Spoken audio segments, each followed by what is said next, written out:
Edu, um jogo muito movimentado foi o que vimos, meus amigos da Bandeirantes, na cidade de Ponta Grossa, no Paraná, ali a uns 90 quilômetros de Curitiba.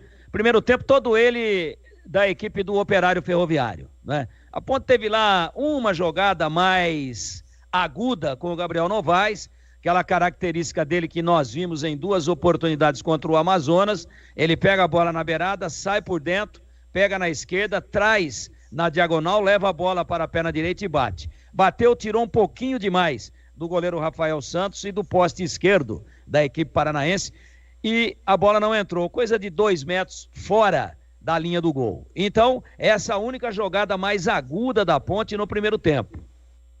Já o Operário foi para cima, fez o seu gol, erro de posicionamento de marcação da defesa da Ponte.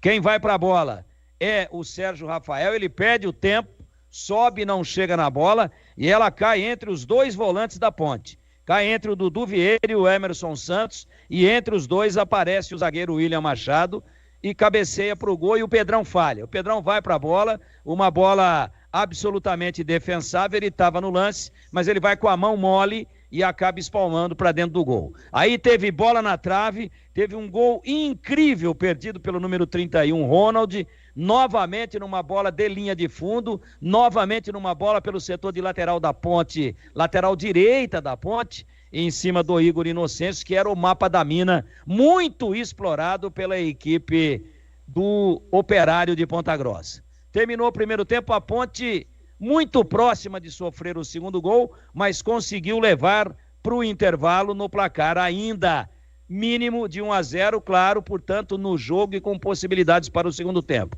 Se no primeiro tempo o Operário marcou alto e dificultou muito as ações de saída de bola da Ponte, no segundo tempo ele mudou a estratégia, o seu treinador, o Rafael Guanais, trouxe a marcação um pouco para trás, passou a atrair a Ponte e passou a jogar no contra-ataque que não funcionou. A Ponte melhorou no segundo tempo, o Elvis definitivamente entrou no jogo e a Ponte até 35 minutos foi absolutamente superior ao seu adversário. Porém, depois dos 35 o time sentiu um pouco o calor, o desgaste físico e o Operário deu mais, no final do segundo tempo, 2 ou 3 estocadas perigosas, pressionou a Ponte, pressionou a saída de bola em lances que poderiam ter originado o segundo gol e aí mataria o jogo. Mas não fez. E no futebol tem uma máxima: quem não faz, toma. A Ponte já não era mais agressiva, já não tinha mais o mesmo ímpeto de boa parte do segundo tempo, mas aí